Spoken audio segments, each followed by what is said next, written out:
Last episode, on Conquest of Dovah, the adventurers entered the hidden settlement they had found, the Doghouse, a collection of wooden buildings built inside a cave.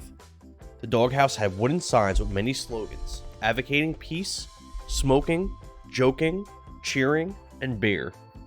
The architecture was wooden, and the setup in the settlement appeared to be random and without rhyme or reason. Sorin and Vekni entered the medicine man's quarters and met the leader of the Doghouse. The medicine man was an older human covered in comically long white hair coming from his nose and ears. He had a long white beard but a bald head. He wore green pajamas and puffed on some kind of pipe.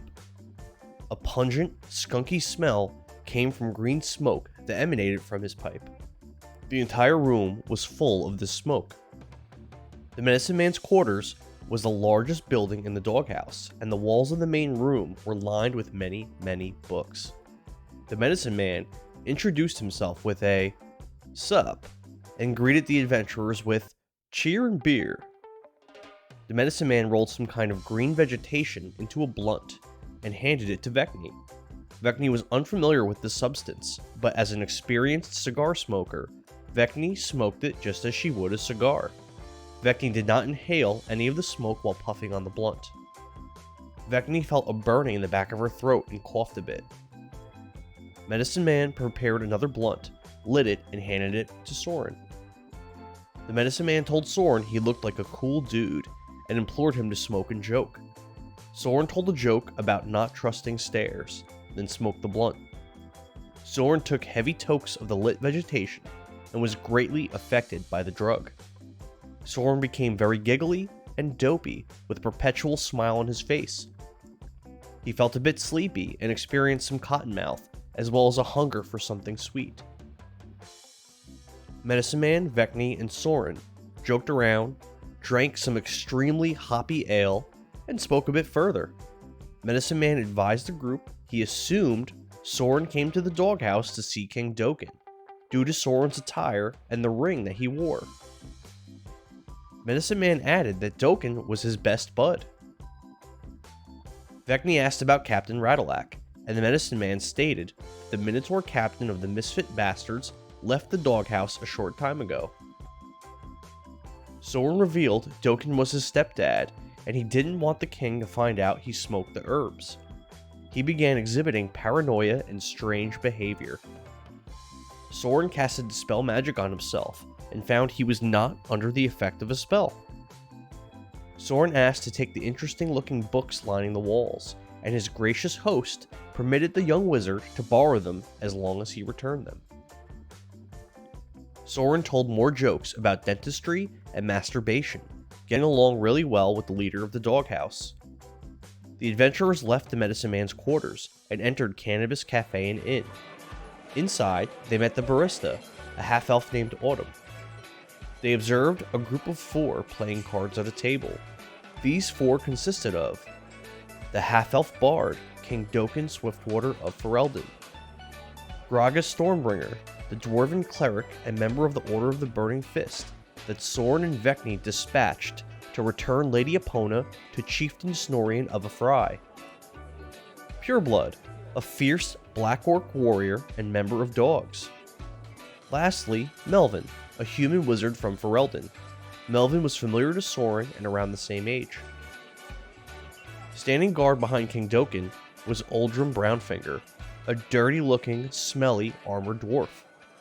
A half-dozen dwarves and human guards, donning the white rose sigil of Ferelden on their armor, stood with him. Also inside the bar was Pink Mango, a human. She was demure, olive-skinned, with wide hips, a curvy bosom, and thick, luscious lips. This beauty wore pink armor and a pink veil. Vekni and Sorin recognized her from Lorgan's Tavern. The ebony human knight from Queensgrace and Lorgan's Tavern was present as well. He was pacing back and forth in the tavern. The last individual in this establishment was Fenris, a middle-aged human male in a brown cloak. He was the other Dogs member the adventurers saw in Lorgan's Tavern. Vekni spoke with Autumn and paid for a room. Autumn provided the pirate with a new stack of wanted posters. Sorin ordered an algae brew beer and began to partake in the free bar nuts. The young wizard grabbed handfuls of nuts and legumes, spilling many of them all over himself, and shoved as many into his mouth as he possibly could. Vekni and Sorin spoke with Gragas. He admitted he was doing as the two asked, escorting Lady Epona to a fry, when he and the female lizard folk were attacked by harpies and bugbears while ascending Comet Mountain. Gragas explained he fell and twisted his ankle during these tribulations, which gave the bugbears an opportunity to kidnap Epona. He added that he hobbled his dwarven tuchus to the doghouse to rest and recuperate from his injury. Gragas told Vekni and Sorin he believed the bugbears had some kind of a camp near Comet Mountain where they may have taken Epona. Vekni was unhappy with Gragas upon hearing this, and she fretted over what malady might befall Mictlean and Edgerin during their journey to Queensgrace. An extremely high Sorin waved his wand in the air in an unbalanced, exaggerated fashion, while ritual casting his unseen servant spell. King Dokin Swiftwater, who was a half-elf wearing a silk blue tunic and cape, noticed his stepson Sorin. Dokin was adorned lavishly, with a golden crown, gem-studded rings on each finger, and fine black boots. Dokin greeted the young wizard and mentioned that he lost his favorite loot in a game of cards to the Black Orc at the table. Sorin asked Pureblood, the Black Orc, to return the loot and cast his suggestion. Pureblood was affected by the spell and handed the loot back to the Ferelden king. Dokin thanked Sorin and the two spoke for a bit. Dokin stated he came to the doghouse to hang out with his good friend, the Medicine Man, and to meet with Radalak, captain of the Misfit Bastards. Dokin explained Radalak was en route to the Cutthroat Docks to purchase a new ship and replace lost crewmates. Sorin implored Dokin not to tell the queen he was doing drugs. Vekni watched King Dokin and Sorin interact from the bar. She observed Sorin did not appear particularly respectful or reverent of his half-elf companion. It appeared the half-elf, while dressed lavishly with fine garments and jewelry, possessed the demeanor and speech patterns of a young boy. Sorin asked Dokin how his mother, the Queen of Ferelden, Genlia Avicine Swiftwater, fared. Dokin replied stating Queen Genlia was a sweet woman, but always nagged him to bring the young human wizard, Melvin, along with him whenever he left Ferelden. Sorin recalled Melvin was a young mage, often present in the royal court, and that Queen Genlia seemed to have a particular liking for this human. Sorin and Melvin spoke for a time about magic and arcane knowledge. Melvin explained he had made progress in illusion magic. He challenged Sorin to a contest. Melvin suggested they both conjure an image for the king, and whichever image was best would dictate which of them was the greatest wizard of Ferelden. Sorin asked Melvin if they could compete in the morning instead.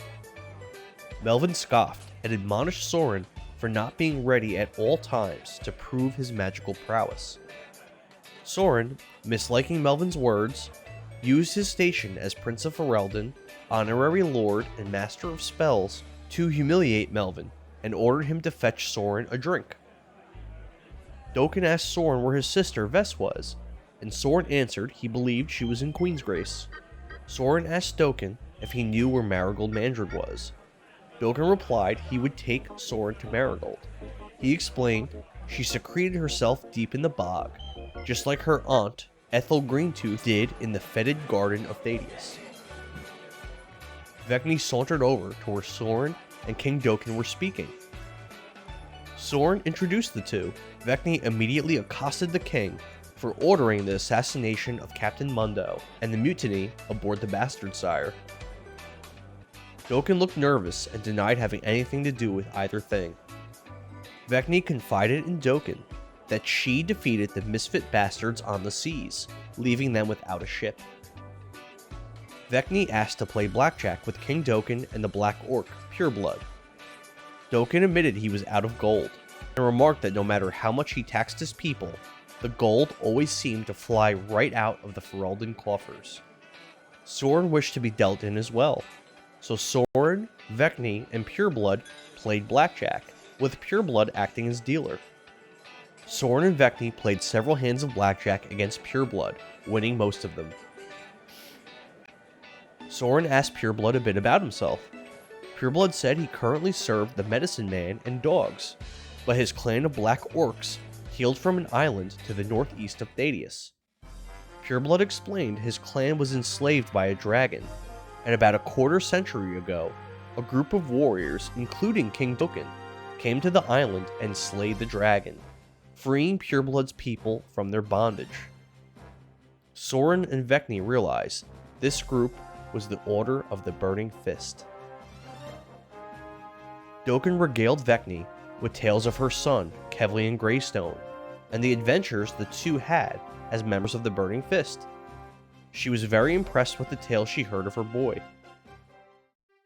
After briefly discussing sleeping arrangements, Dokin revealed that he spent most nights at the doghouse sharing a room with Pink Mango, the demure, darker-skinned woman with pink armor and a busty build. Sorin misliked hearing this and told the king that he would be sleeping in Sorin's room tonight. King Dokin Swiftwater, Lord Sorin Avicine, and Melvin shared a room upstairs in the Cannabis Cafe and Inn. After a few more hours of drinking, Vekni went up to the door of Sorin and King Dokin's room. Uldren Brownfinger rudely advised Vekni she was not permitted to enter. Vekni attempted to push Uldren away from the door so she could open it. Vekni banged on the door, calling to Sorin. Uldren and his men drew their arms and attacked Vekni. Uldren swung at her with a dagger, while the guards used swords. Vekni easily dodged their attacks with her patient defense, barely moving while standing in front of the door. A groggy Sorin opened the door and yelled at the group in front of his room, clearly agitated that he was awakened. He ordered Uldren and his men to stay their blades, and added Vekni was permitted to go wherever she pleased. Vekni and Uldren bickered for a bit, and Sorin chastised Uldren for disrespecting his friend. Vekni went to sleep in the room with Sorin, King Dokin, and Melvin. Before laying down for the night, Vekni noticed Dokin was cozily snuggled up with a pillow and blanket, sleeping soundly. The half-elf did not appear to have a care in the world.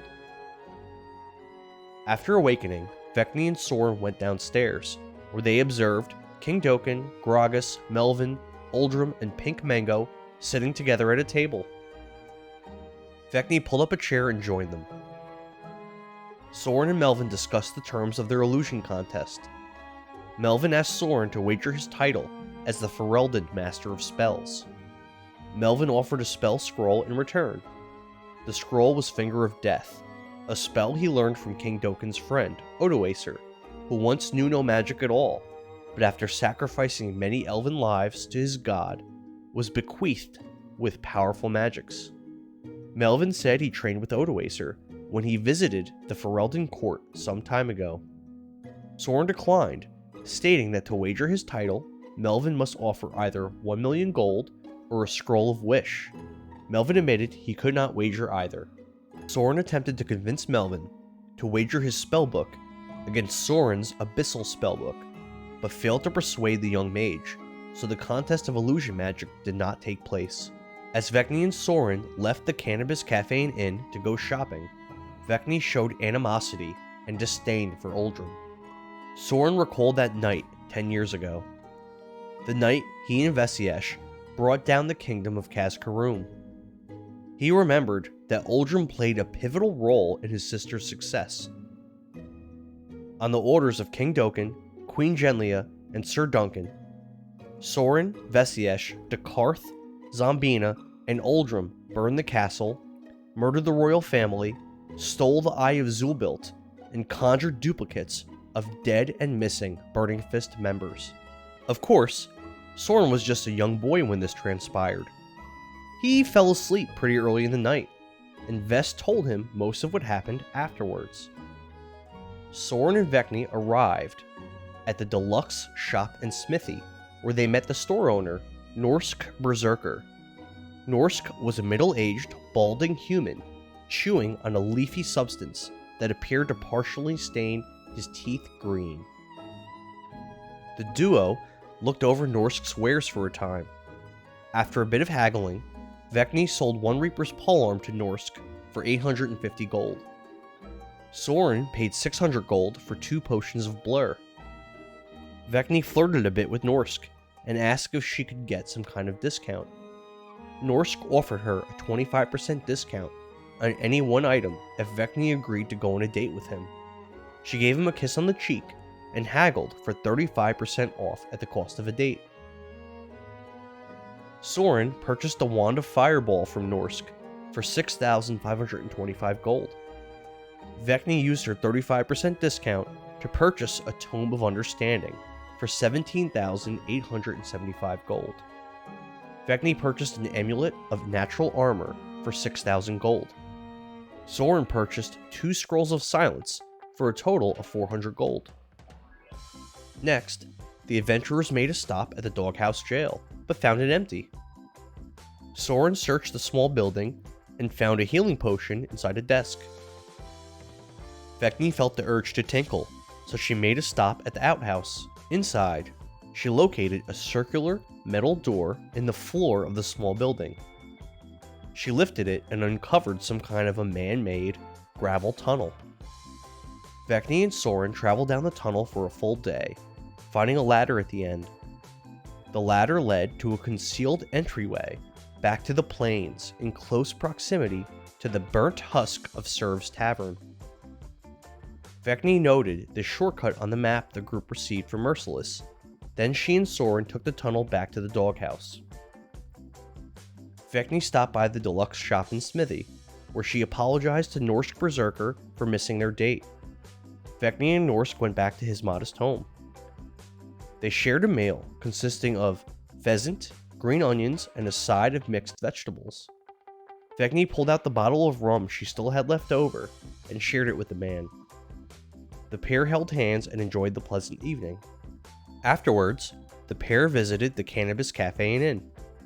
Sorin, King Dokin, Uldrum, Pink Mango, Gragas, and some others were inside. Sorin suspected his stepfather had some kind of inappropriate relationship with the busty woman in pink armor. He questioned King Dokin about his relationship with Pinky. Dokin assured Sorin he had done nothing with Pink Mango that would disrespect the queen and betray her trust. Dokin advised Vekni and Sorin he would bring them to Marigold now. Sorin asked Gragas to come with them, but he said his ankle still hurt. Dokin strummed his lute for a few moments, and a blue portal appeared out of thin air. Vekni and Sorin stepped through the portal and entered into what looked like Epona's bog. There was nothing around them, aside from the swamp and a path straight ahead. The portal closed, and Dokin was nowhere to be seen.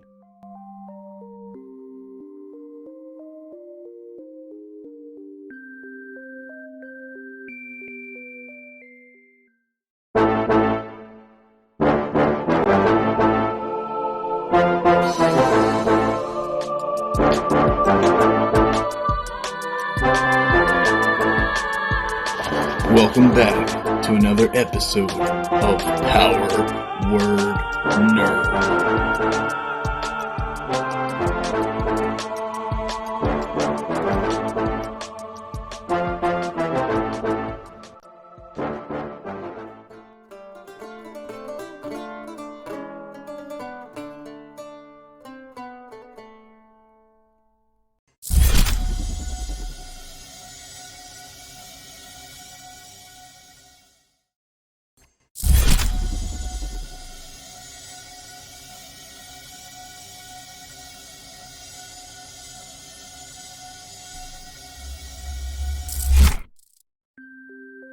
You exit the portal, you walk through, Vekni and Sorin, and you see that you're surrounded by trees.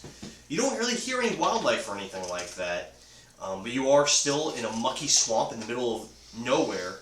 Even though you surmise it should be daytime, it's completely dark because of all the trees overhead. It's so thick with all the branches and everything. You could hear the sound of that like bubbling muck reverberating throughout the trees. You have the distinct smell of rot, kind of similar to the part of the bog that you were in before, but stronger. And you don't really see anything around you at all except for a path ahead of you. Alright, so I guess we will head our way down to that point. Sure. So is it like night dark, or is it just very shaded? No, it's like, there's no light. Dokin's with us? No. No, you just ditched us. Stepdad's a freak. And the portal closed behind you. The portal closed behind us, so it's just the two of us. Yeah. No way to get back that he gave you, at least. That's great. He didn't even give us directions. Nope. No, he didn't. He just, this way to Marigold. Dokin's the best. He's truly the king we deserve. I'll send Dexter out. Sorin, what are we doing here? We are looking for Marigold Mandred. I don't know who that is, and I probably should have asked that before I followed you through here. Yeah, it does seem to be a little bit late to turn back at this point. But she was a member of the Burning Fist, and she is Frank Mandred's Sister. Sister. Oh, she probably leave else effects that we tried to kill him. Yes, I believe that we should leave that out as well. You know, I kind of wanted to go after Prince. Prince? Sorin looks at you with a weird kind of, who? You know, the tall pirate boy with a giant sword on his back. Maybe one day we'll find your friend Prince, whoever that person is. You know, I'd be glad to help you. your stepfather, he had a problem with him. And she'll explain the whole shit while we're walking through the woods with Prince and how Dokin ordered a hit on Mundo. Mundo. You know, to be quite frank, I'm surprised that was the least that he did. I think he was sleeping with that pinky girl.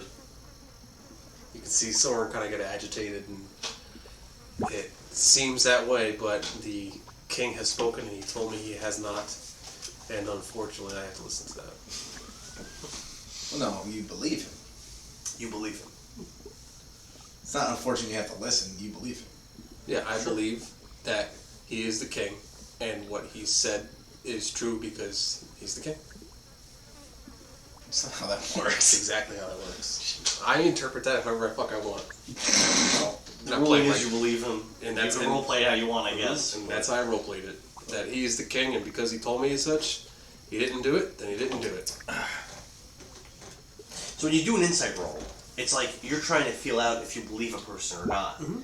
If they're lying and you pass the roll, you surmise they're lying. Yeah.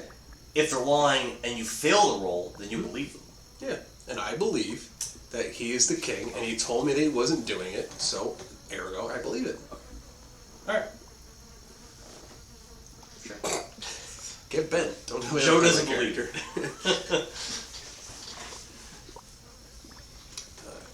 Wasn't it poor excuse for a dwarf looking for this marigold as well? I have heard stories of Marigold's beauty. I've heard she is very busty.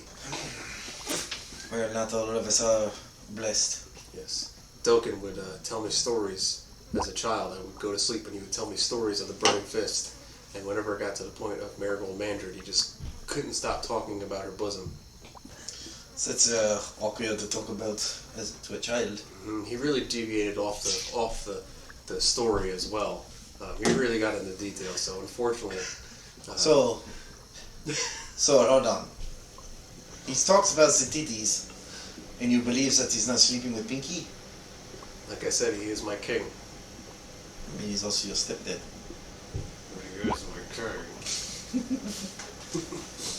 So Alright, so we've been walking a little bit. What is his Ouch. bird see?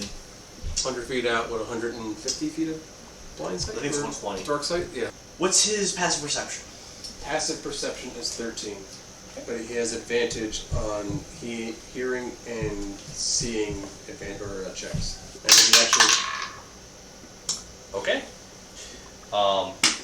So he's quite a bit ahead of you, and he sees. Again, there's tree. It's a path, but it's choked with trees, murky water, And as Dexter gets closer to this one section of the swamp where there's almost like this little stream and a little bit of a pond, he observes a couple things.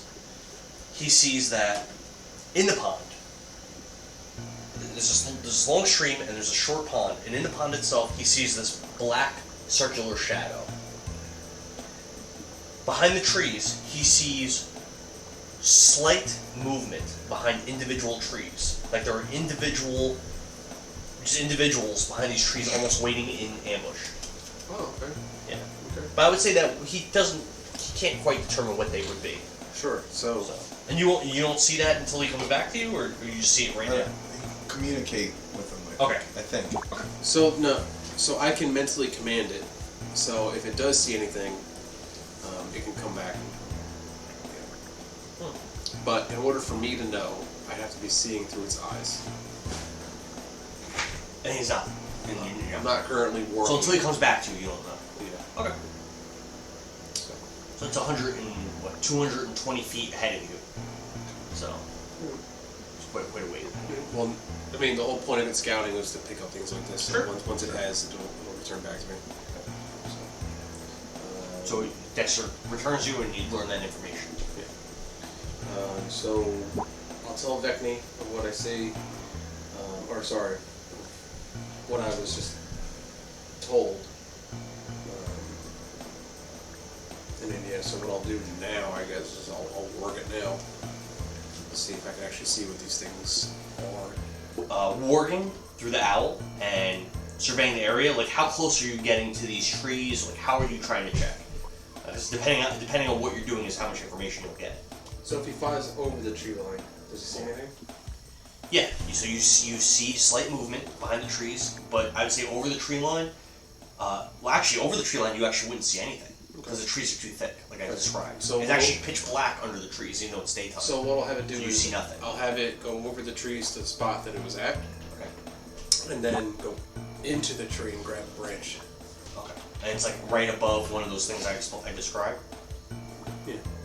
I would say You'd have to roll stealth, otherwise you're going to get noticed. That's fine. Dexter's going to get noticed. That's fine. For as You don't hear any wildlife or anything anywhere. okay.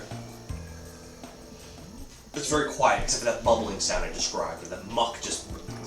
Doesn't Al Your have DC is advantage on Passive perception's 10. Dex? I mean stealth. Or no, 13 was the roll plus 1, 14. Okay. And now my hearing and seeing checks are at advantage. So it lands in the tree. It doesn't appear that you're noticed. The creature that's right below you is about medium size, the size of a person. It has a very humanoid kind of look to it in the way it has arms and legs and walks erect. But its fingers are a little bit longer than what a human's fingers would look like. The creature itself has a long tongue that's forked. Its skin is like a greenish-blue, very sickly looking. Skin. It's very sickly looking, almost like it's like rotting. Its ears are a little bit long and a little bit pointy. It's wearing clothing, but the clothing looks very, very old and mottled, like it's just very, very old clothing. The creature has yellow eyes, and it looks like it's almost lying in wait, but it is moving like slightly, like it's like looking peering through the trees, waiting. So There's multiples of that? You see multiples of those behind the trees. I think that Dexter would have to look. I have to explore the area a little more to give you like any kind of a number, but it is multiple. okay. So with that knowledge, I'll warg out, and then I'll have Dexter fly back out of the trees. Okay. Kind of like just stay above it, but circle it, kind of thing. And then I'll tell Vekni everything that I see. So, is your stepfather having us walk into a trap?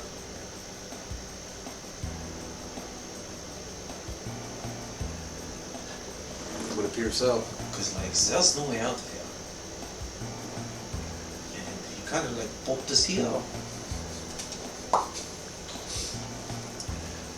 He is not the king that I wanted, but the king I've been feeling we deserve.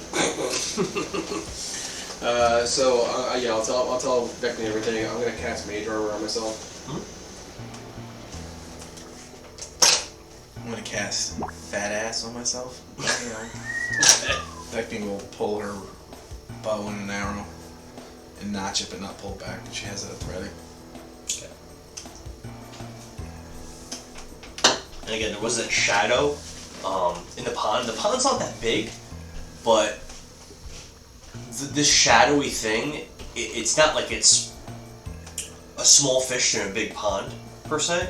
It seems like it's almost taking up this entire body of water, whatever the shadow is. And it is moving slightly. So it appears to be, it could be some kind of like a growth or like a plant life or some Can kind we of see creature. it from where we are? Only No, okay. no. Only because it was an overhead. It was aerial view. That's the only reason why. Nothing is coming up through the pond. And I would say that Vekni and Sorin, you actually haven't really entered the area still. You're still a couple hundred feet away from where this is. Okay. Well, just I guess just let me know we're like 150 feet away. How long is that bound at? Outer space is 5 feet. Where are we heading? Yeah, like I don't You would be coming from Kedon. Yeah, where is this going on? Is it this right here? Is it here, here, over here, maybe this spot over here. So you guys will be coming from this direction. This is the stream. Yeah. This is the bigger body of water, like the pond. And these are trees that have these creatures behind them. It's not every single tree. Some number of the trees, but there are also trees off to the sides as well. That are like, say, where this black thing is, and where the curve is there. Alright, for the so pool table. my That's owl- actually not, those aren't walls. There are trees Alright, there. so I'll ask you this then, because don't look away. We're gonna need you over here. Oh, sure. So my owl was flying over where he saw the guy. Sure. So what tree was that? So we'll say that's this tree here. This tree here. Yeah. Okay. So we know there's at least one guy by that tree right there. Sure. And, And the shadowy thing is here. and the shadowy thing is there. Taking up almost the entire part of this, pretty much.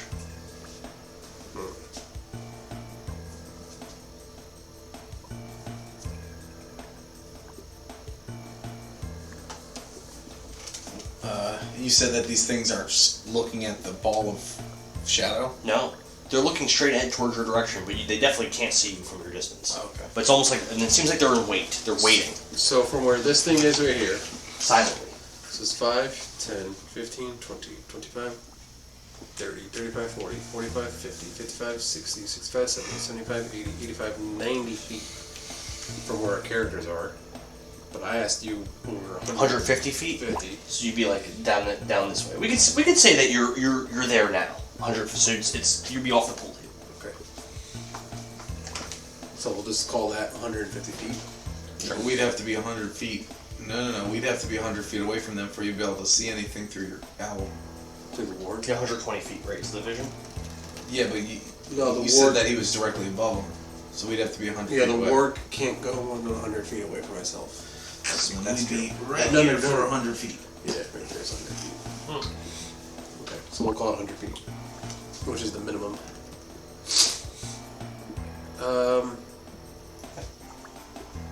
Can you see in the dark? Me? No. Yes. She can. You can only see 60 feet though. Correct. Yeah. And Me- Sorin cannot. Me, no, but the owl told me where I can see through the owl. Okay. But when you're in, like, let's say you're in Prairie and you're controlling Sorin, can you still see through the owl? Yes. And move independently? As long as I'm warging through the owl, I see through its eyes. That's very useful. It is very useful. I'm gonna have. So obviously, where the water is, trees don't grow out of the water. So what I'll The do trees is, are where they are. Yeah. So what I'll do is I'll get to the closest. Oh, look at that! It's magnetic. Huh? How useful is that? I didn't even know that. Look at that. So I'm gonna have my owl perch right up on that tree. Sure. And then look right into the water. The water is very murky, and I don't think your owl. Make a perception check. Yeah, I'll give you a DC of 15. Okay, it has advantage. Okay. 15 DC. I would say it's very murky water, very brownish, brackish, and it is difficult to see through the water. But not impossible. 16 plus 3, 17, 18, 19 total. Can it see color? No, right? I'd have to read the spell. I would say with how murky it is, it doesn't see color. But with your roll, you see a creature. It is the huge size, bigger than large. It's much bigger than a person. Okay. It looks almost like a giant, Yeah, medium, large, or medium, huge, large, huge. Yeah. Yeah. It's pretty big. So it looks almost like a giant frog, kind of, with this big open mouth and a long tongue. It has these stalks growing out of its head with eyeballs. It has multiple appendages that look almost like tentacles. Huh. Yeah. And it's just chilling down there. Okay.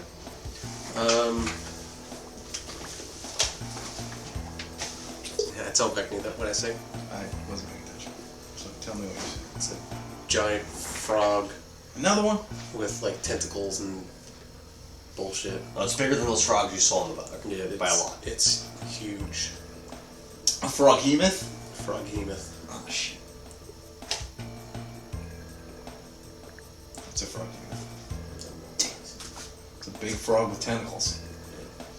Perhaps we can just walk on through past this. How? Zell's creatures of Zell's is a giant frog. Visibility. Oh, that's true. It's a cure-all. Or we kill it with fire. Is it just those two things? Well, it saw other shadows of objects, but we don't have an amount. God, your stepfather really fucked us, huh? Yeah, it seems like that, huh? Kinda like he fucked that pinky girl. Well, the king told me he didn't. That's all you need to know. That's all I need to know. Can you even see me? I can hear you. So what I'm going to do is, it has a range of 120 feet. So I'm going to, since we're 100 feet out, I'm going to cast dancing lights directly on the creature that I saw here. What's the range? I just said it's 120 feet. Okay. And we're 100 feet out. So I'm going to cast dancing lights directly on it. And then there's 3 of the lights. They each shed 10 feet of light. So what I'll do is, because we're not in priority, is I'll fly my owl over. Now, how many different lights are there? 3. Okay. I'll 4 fly total, I think. 4. Okay. I'll fly my owl over to the tree where I saw the guy on. Sure. I'll illuminate him directly, ward into the owl, and then I'm going to start having the lights move all around this area. Show me where you put lights. Well, I'm going to start. And what's the here. range on them? 10 feet? The light on the light It itself. sheds light of 10 feet. Okay. Yeah, so I'll start with one right here. Where is it? Right here.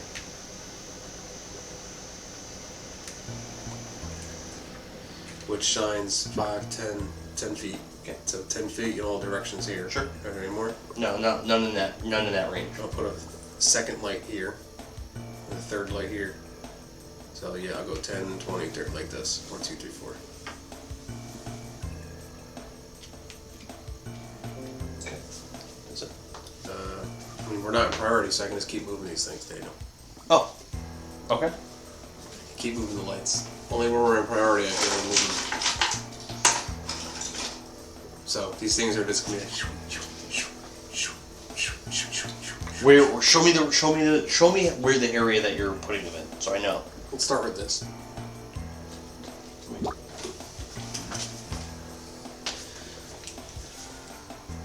That's a good way to do it. Let's start with that.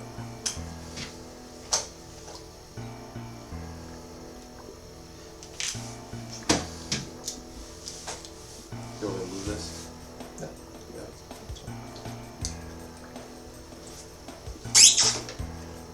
Okay. And then I'll move the lights closer back to me. Shit. And Vekni's looking close and paying attention. Because as the lights move, they disappear back into the... Oh, fuck. Oh wait, where's this base? The base is back over there. Hold on. Shit. Sorin, there's a lot over here. Well, that's what I'll just try to use.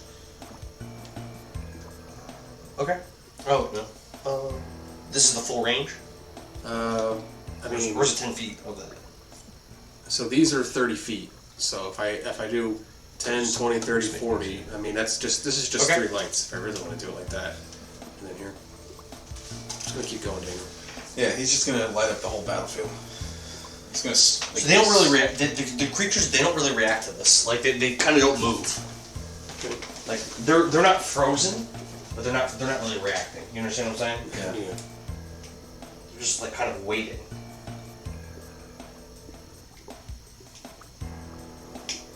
But you get what I'm trying to do, right? Just, I'm gonna, You're just sweeping. yeah. Yeah, you're sweeping the area to see where they are. Yeah. I think that it's smart. My owl's perched up here, just watching the lights. Good. Not here. Where else? Oh, I did hear. Oh no! Why they? I'll tell you what I'm gonna do. Here, here, He's just... Here. Assume he's sweeping the whole Here. area. here, here, and then especially right here. So I don't know anything else past this. Well, you can't do back there, because it's too far away. I can't reach right. 120 feet. Yeah. So that's 100 feet here. 100, 5, 10, 15. So yeah, right here. Just fucking stand in this tree. Fucking tree. So Daniel, I'll give it to you like this. Everything from anything that's past this point right here, I won't be able to see. Okay. Hell, I'll put a fucking light in the fucking water. You probably could. So past where? Past here? You can't see. Show me the point to as far as it goes. This line right here.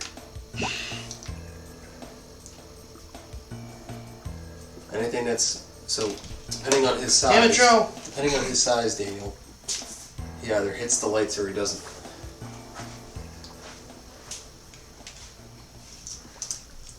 Nothing past that. Damn, Daniel.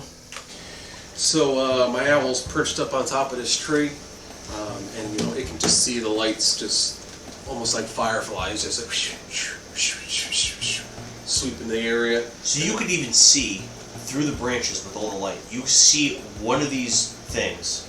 You could see its face from your position, and you see its eyes looking towards you and Vekni, and there's no reaction or anything. No, it doesn't change its behavior at all. With the light illuminates it, and it just is still looking, waiting. Well, your stepfather says that this marigold is a powerful witch. Perhaps they're all bewitched.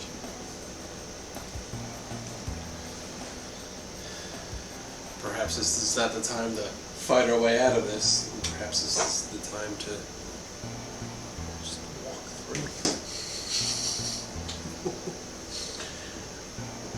Now, when he was doing that, we noticed the big ball of shadow in the middle of the lake. No, you can only see that through the aerial view that the owl had. You can't see it from where you're standing. Okay. You don't have an angle on that. So I am. It's completely submerged. I'm going to cast the upcast invisibility on myself and Vekni, making us 100% invisible. Sure. For An hour. 1 hour. And it says if you attack or cast spells, it drops. Yes. Knowing where the creatures are, Daniel, we are going to try to take the path of least resistance. Well, you pick a marching order and move how you would move. I think Vekni will take point. Yeah. Even though we're not in priority, why don't you do 30 spaces at a time, or 30 feet at a time?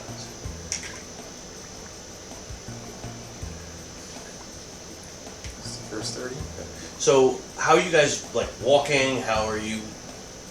Like, describe exactly how you're making it. Because don't forget, you're in this. So this- you got the soft ground, the muck that. Just like the other parts of the swamp. Because So how are you doing this?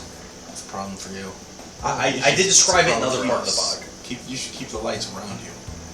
Well, no, I can continue to use the owl. Yeah. Okay, well then you need to be able to see when you're walking. So I'll have Randy on. Yeah, Sorin, if you can't see what you're doing and you're trying to do this, everything you roll is going to be a disadvantage. Well, no, I can't see. So, Okay. As a for instance, I'm going to work through the owl, Okay. and then as I move, it'll move with me, Okay.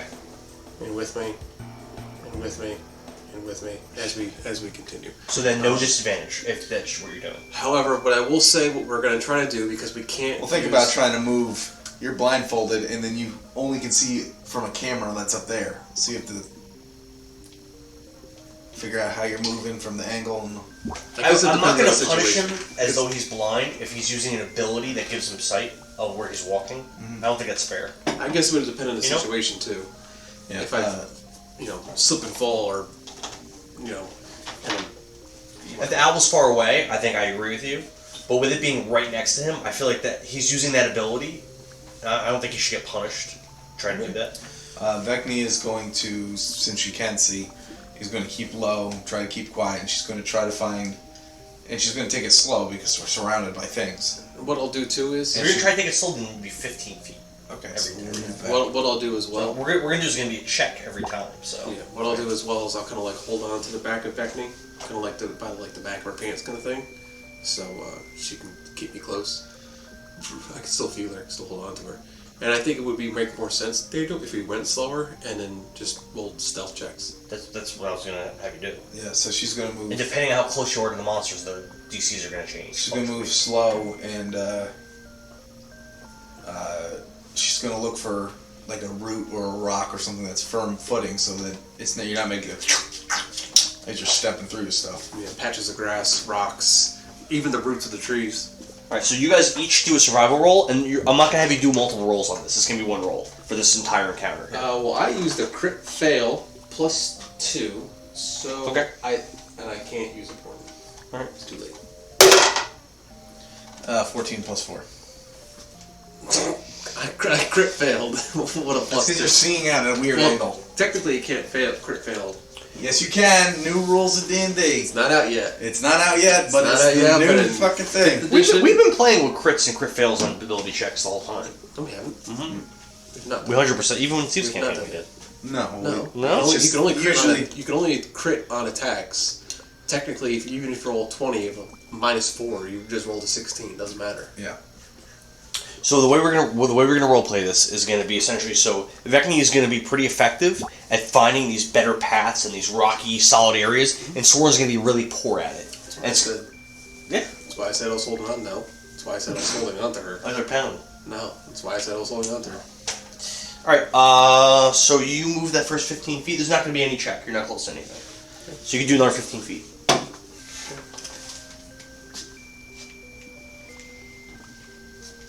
Hold it on the Vector. I said that before we did it. So both of you roll your stealths, and your DC is going to be a 6. At that Do distance. we have advantage because we're invisible? We should. You do not have because you're invisible. You want me to read what the spell is? Yeah, okay. Oh, you have advantage. Sure. Because they're only able to find you by hearing it. So I rolled a 20 or... You have advantage. You can't do better than 20. Well, no, it was 17 plus 3. 23. So 20 total for me. Good. So you both pass. So you can do another 15 feet. It'd be interesting if you just get through this whole thing without having to do anything. So you can roll again. Your DC is going to be 10. 8. There's still advantage. 17. Okay.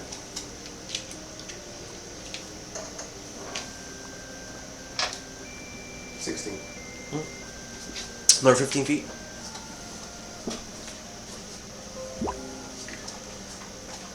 Before you roll, so you're progressing. So Vekni's progressing very, very carefully. She's finding really nice footholds, and she's being very cautious and smart. Moving like an elf. Moving like an elf. The creatures, as you're moving, and they're illuminated, swords dancing lights are swirling around this field, and you're able to see that they're there, and they have this green, like almost like rotting looking skin, these long forked tongues, these long fingers, and they're just kind of like not making any noise, moving slightly. They're alive. They're not frozen. They're not really like doing a whole lot. Are they still looking this direction? Yeah, they're not looking. They're not following you with their eyes. They won't be able to see you anyway. They're still looking in the same direction, just like they're waiting for something. And then you hear this sound. It is not in your head. It is audible and it is loud.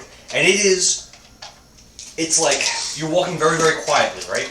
There's no animal noises. There's no rustling. All you hear is just the bubbling noises of muck coming from around you in the bog. And this sudden, extremely loud noise breaks the silence, and it's very startling and disturbing. Just out of nowhere is what you hear. Is this the voice actor chick again? Well, it should be Dokin. Hey guys! Hey guys, fuck you! It's gonna be Blythe and say, Great to see you here the whole time! Great to see you by the river there! Silly goose. And after you hear that, so it comes from like all around you. Tee silly goose! From all around you, the creature's behavior changes. All of a sudden, they go from just kind of like, almost like zombies, just looking ahead, not really moving. All of a sudden, it's almost like they come to life and become all of a sudden very animated. All looking around, sniffing the air. Almost like they're licking the air with their forked tongues. Make roll your stealths. What's the DC? Where are you? Oh, thank God, because I rolled a 17 and a 1, so my 17, you're very close to 19, 20, so I got a 20 total. 14, with advantage. I got a 20 total. So again, they're a lot more active and aware now than they 13. were. Really? With advantage? I roll poorly sometimes. Kevin failed? What the fuck? Are you I sure? rolled a crit fail. Show me the dice, I don't believe you. I rolled a crit fail. I also rolled a 17. Roll priority. They What? still don't know where we are, so It does know where you are. we're invisible. It heard you. Okay. Doesn't mean it can just walk over and attack us. All attacks against you will be with disadvantage. As per the invisibility rules, which I was researching. So again, as I described, you heard that as you guys were walking very quietly, trying to, you know.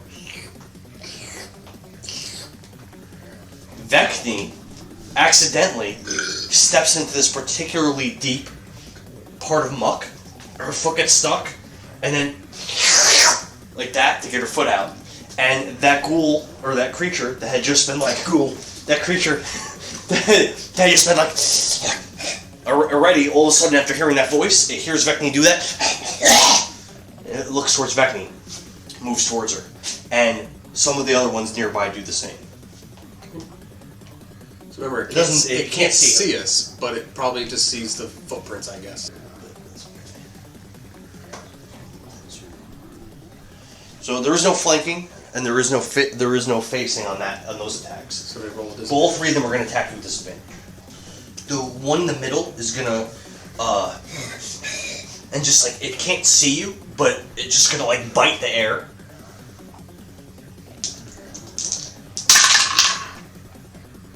$11 misses. And then the two other ones on either side are just going to like lunge out with their claws and swipe.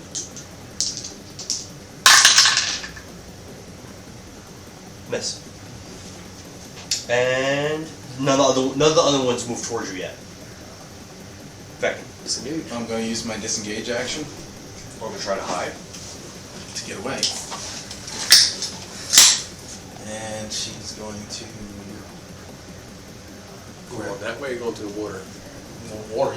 You'll see the ripples in the water. And he said there's a giant shadow thing right here. And you're aware of that. Yeah. So Vekni's going to tug on Sorin's arm, and well, I can't take you. 1, 2, 3, Yeah, but keep going to you that way. 5, 6. I'll only move 30 feet because you can't. So you use disengage as your action? Yes. Okay. So roll a stealth again. Your DC 16. No, higher because they're really on top of you. 18. With advantage because you're still invisible. Nope. Fail again? Alright, so When you move away from them like that, they use the reaction, all three of them use the reaction, and you see them all look towards your direction. Like that. Sorin. So they turned towards Vekni? Towards Vekni, yes. Okay. Doesn't appear that they've noticed Sorin. I will also use my action to disengage. They don't know you're... Oh. But because they're looking that way, I'm going to go this way. 5. Probably should have stayed still. You'd still have to roll stealth to with the same DC as her. 15, 20, Into the water. 25, 30.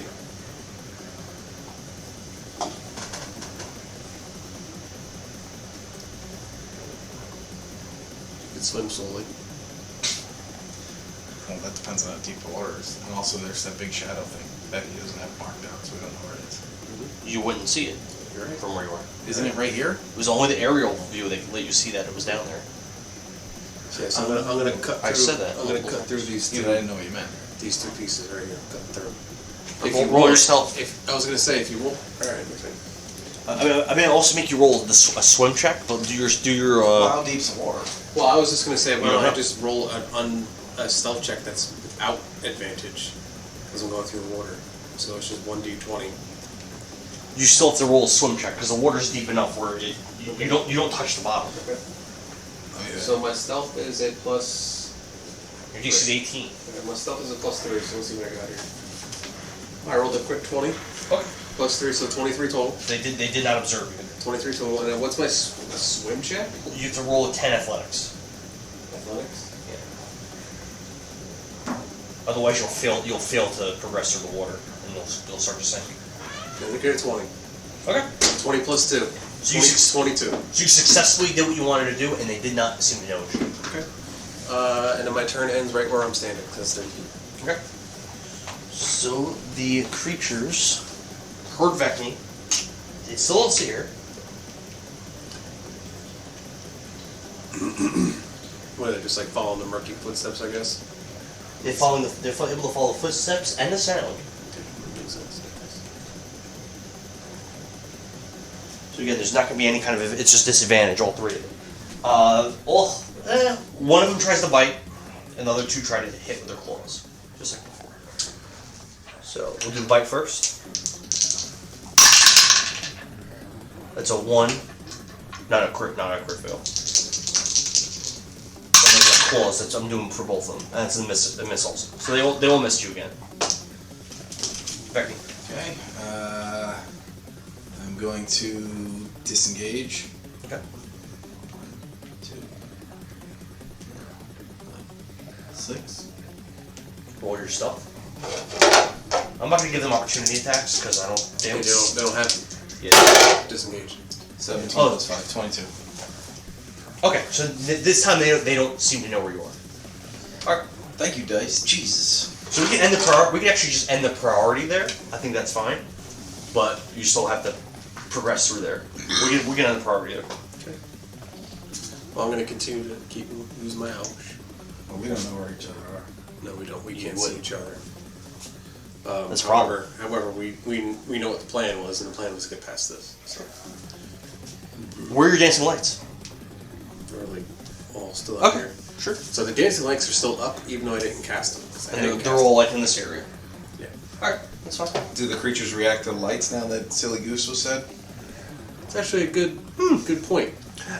I would say that all of the creatures that you can observe are acting frantically, sniffing around. Even the ones that you didn't alert with your noise Vekni when you failed your stealth checks, all of them are looking around like they know something's around, and maybe perhaps they shouldn't. Like they all became super animated since the Silly Goose thing. They're just like that. It was a good thing Keith wasn't here, because I can't cast invisibility on 3 of us. Vekni is going to continue 15 feet. Roll your stealth. Let me see. Oh, I don't know if you have to roll stealth. Where's the creatures over to you? There's one. There's 2 that are kind of far away. We'll do because they're very aware and animated. We'll do a 12 DC check with advantage because your stealth, your invisibility. I rolled a 15 plus. As Vekni gets closer to this clearing, she sees that ahead, past this point, there are no more trees, but but there are lines of these creatures, all super animated, looking as though they know something's there. And she also hears from the tree lines on her left and on her right, rustling as though more creatures are arriving through the bog, through the wood. And there's many creatures.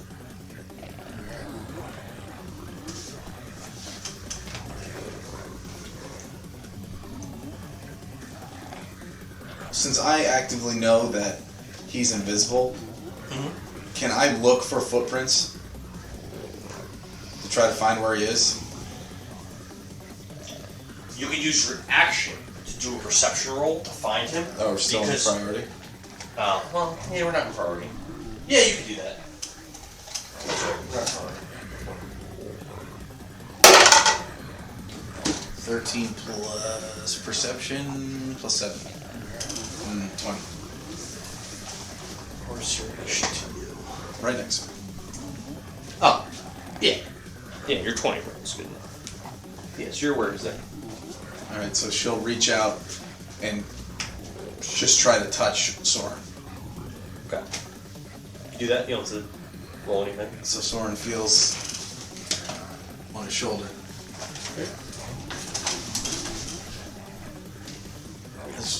After she feels his shoulder, she'll lean in as close as she can get. She goes, "Oh, this might be more so we can control." So is this like an actual exit? Like, is that where we should be heading towards? The path continues. Like, I said there's hordes of creatures that way. And you heard on both sides of you rustling through the trees, and it sounded like more of them were arriving. And anywhere that your dancing light touches on the tree line, you see more and more of these creatures stumbling through the woods, all searching. Like they're all being drawn to this spot where you guys are. Stepfather really fucked us. seems that way. Do these trees, do they look climbable? Like, are the branches low enough to grab onto and climb up? So it's not a forest, it's a bog.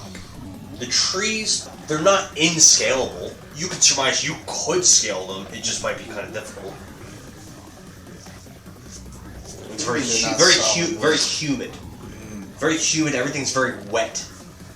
The ground's wet, the branches are wet, the grass is wet, where you do see grass, it's not just muck. The air itself just has a humidity and a moisture to it.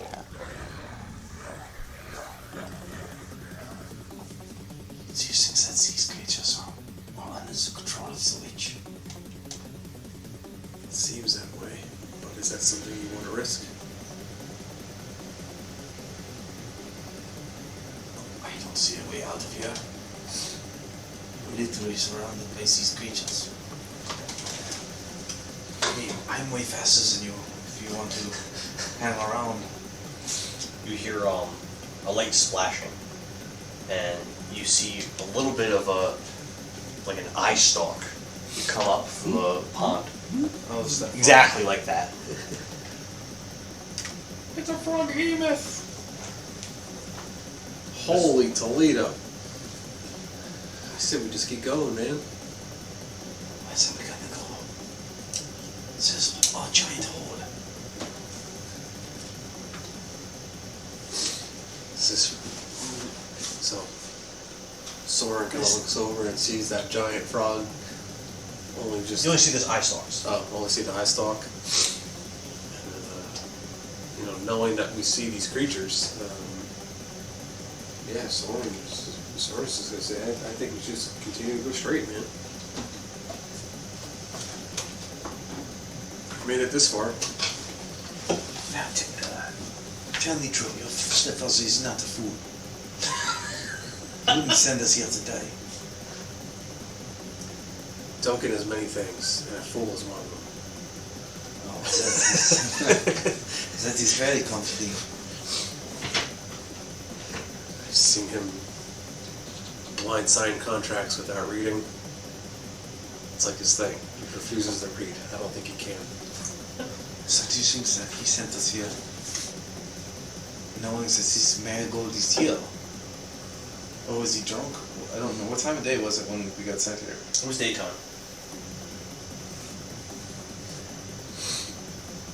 Why is it so dark here? You can see all the tree branches overhead. There's not even a little bit of sky. Completely shrouded. So wait, above the trees though is bright sunlight? Maybe. What do you mean maybe? Can my owl see bright sunlight above the trees? When it flew over the trees, when you had said briefly, it was daytime. Okay, and that means that all of this should be lit. Because trees don't go through the water. Yeah, they can No, but there's trees on the outskirts, as I described, They're thick growing over? trees, and they're growing over. Okay. Does it look natural that they're growing over like that? Roll in nature. Your DC is 14. 17 plus. It does not look natural. Oh. You want to tell me that? Yeah. Sister, I've been in many forests. This is not normal. Dispel magic would drop our invisibility. That sounds like a terrible idea, son. Anything we do will drop our invisibility. So I think the only course of action is to just keep going straight. Go where? The Blades is hard. If we go back this way, there was nobody behind us. Do you intend on fighting our way out of this right now? If we go this way that you're proposing, we'll be fighting our way out of it once an hour is passed.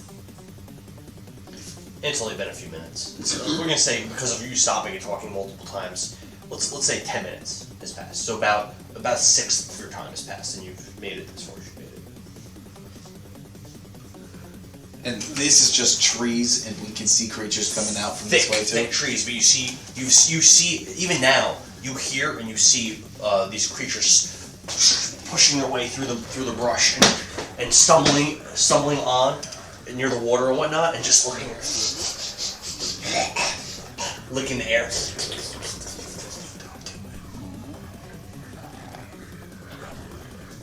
I was wondering if casting Hypnotic Pattern We're dropping your invisibility. Yeah. It's not worth it. Well, then the only thing to do is just keep going straight. Are there creatures over here, Daniel? How far can you see? Well, the owl sees 120 feet. Where's your owl? So you can see over there, right? So there aren't trees right there. That's a path without trees, and there are not creatures there. Exactly. We just need to get through right here. How high is the treetops? High. Why you want to try I'm gonna to say- trees and go through the trees? I'm gonna say to reach all the way up to where I was describing before. We're talking like 70 feet, like really high. That's really tall for a bog. It's really high up, and it doesn't look natural. What kind of witch is this girl? Did you tell Vekni that your mom's a hag?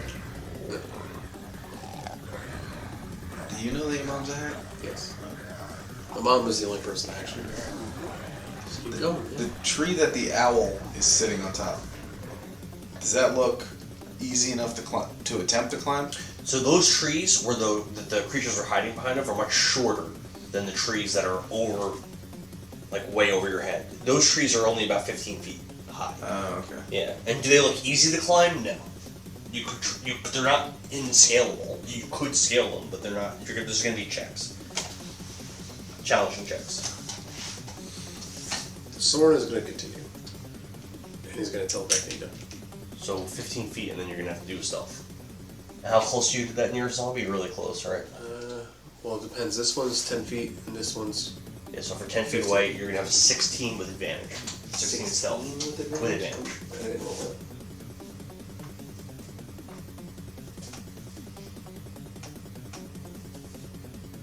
My stealth is a +3. Okay. So one of them is a 17 plus 3. 5. So it did not notice you. Come. Where are you going up the tree? I don't think we should keep moving. We're getting deeper and deeper into being surrounded by this creature, and the closer we get to them, the harder the stealth checks are. Standing here is an option. Vekni will follow his footprints and go this way because she can actually see the creatures. What's the closest one to you, distance-wise? 20 feet. 20 feet? So 16 for 10. So we're going to do 12 DC. 18 plus 5. Okay. Didn't observe. So this barricade right here, is this an Trees. actual? It's just trees. Trees I can't pass through. Kind of Trees are impassable, yeah. Okay. Too thick. All right. So 5, 10.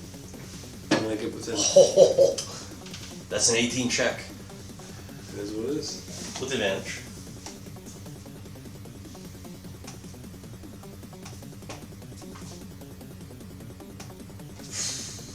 And you're close to a bunch of them. 15 plus 3.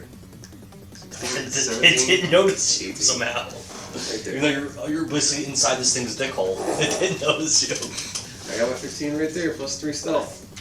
You failed plenty of stuff, so I believe it. Fucking tree. God damn it, Kevin, stop knocking trees over. Dude, these things, every single one of these trees is falling. If I just go, They're all shoo, they just go.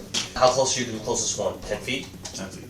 10 feet is a 16, 16. 15. 15 is 14. With advantage. Okay. 16 feet. Okay. Didn't notice you. Yeah, you guys I have are a playing 1 with and fucking fire. 1 and an 11. I want these things to fucking dogpile you. Like World War Z. Like, pile on top of you. I feel like the luck is gonna run out. You're doing well. Right at the end of it, it's gonna be like, nope. I have my owl fly out again. It doesn't seem any more than what I'm showing. Okay. Oh, so that area's open? It's yes. Now you're Oh, because you said there was just hordes and hordes of them, so I thought it that was This hordes. way. Another like 25 showed up since when the last time I brought So more. let me ask you this. If I move 15 feet, it'll stop me there, and I roll stealth with advantage. But what if I want to try and go my whole 30 and not stop right there? You're gonna lose your. DC I think I'm just gonna increase the DC. So you're not gonna lose your advantage because of your invisibility, because that's the mechanics of invisibility. So you're gonna keep that. So your DC is gonna increase. Oh wait, half my movement is a lot more than half your. I'd say I'm gonna increase the DC on all checks by. Instead of doing an even number, I'm gonna do a +3 to all DC checks. So if you're within 5 feet of a creature, it would be a 21. So what you're saying is that if I go, it's 15, 20, 25, 30. Because you're Right right within here. 5 feet of one, that would be a DC check of 21. Stealth. You can do it if you want. I'm trying to outweigh what the disadvantages are. Because you're not being careful anymore. So you're having to roll less checks, but the DC's up. So Because if I stop here, if I stop right here, my DC's what? Because I'm within 5 feet of one creature 18. at least. So it's either an 18 or a 21. 19 or a 21. Yeah. But my 21 is farther away from the creatures. yeah, but you're still passing it within 5 feet, so it's still gonna be. But I would be further away from the creatures, and they would roll disadvantage against me. True. They would. That might But if one notices you and goes towards you to attack you, all the ones close by are all gonna go. So just be mine. It's not gonna just be one of them. Just like last time, all the ones that were close all attacked. So if I failed this check right here, what creatures would notice me? You can't surmise that. I can't give you a specific Right, answer. That's fine. So I'll. Because your No, that's fair. That's your fair. experience last time, there was only a few that were That's anywhere fair. near you. I'll stop right there though. For the 15? Yeah, for the 15. Alright, you rolled already? No, right? No, I did not. So it's DC 18, right? Because you're 5 feet. Yeah, +3. Actually, you know what? Where are my portents? Let me see what I'm at. It's good. It's probably an important thing to pay attention to. Aren't they both bad?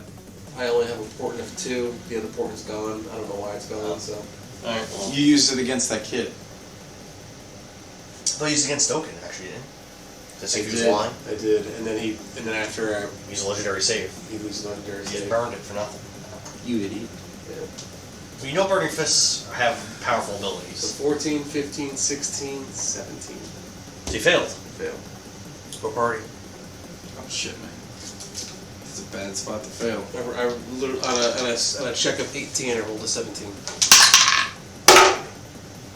7. But I'm nowhere near him.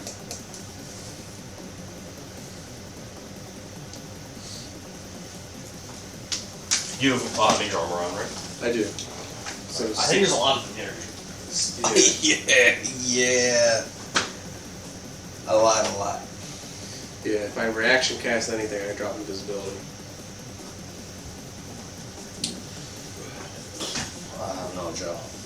There are a lot of them close to you. When do you start getting teleportation spells?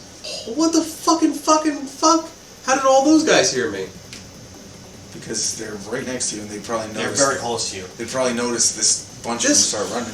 So even this one's going to move a little 10, closer. 15, 20, 25, 30, 30. That's 35 feet out. Yeah, but You don't know- everything you next don't- to That's them. alright, it's alright. Everything next to them. It's alright. You don't know how it's even, you don't even understand really how this is It's fine, working. it's fine. Do your thing. So these ones that aren't within 5 feet of you, they're all like World War Z. They're trying to like pile on and get past their allies to get to you, but they can't. They're all attacking you with advantage. Or no, it won't be advantage because you're invisible. So just straight rolls. And it's how many? 1, 2, 3, 4, 5, 6. So 8 of them are able to hit. Wait, why do they have regular rolls? Because they would have advantage, but he's invisible. So the first 4. So the first 4 are all going to try to bite you. Oh damn! It sounds so good in that It box. does. This dice I did not roll.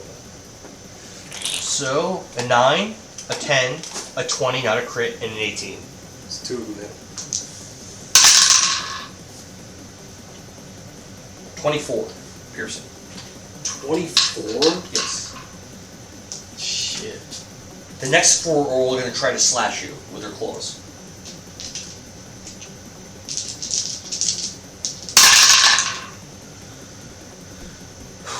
Nine, 12, 8, 22. 1 hits. I think it's less damage.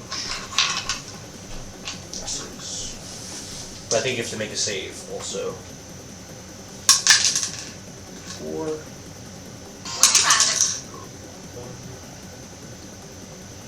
So you're only taking 7 slashing, but you have to make a DC 10 con save. So you took, what, 31 total.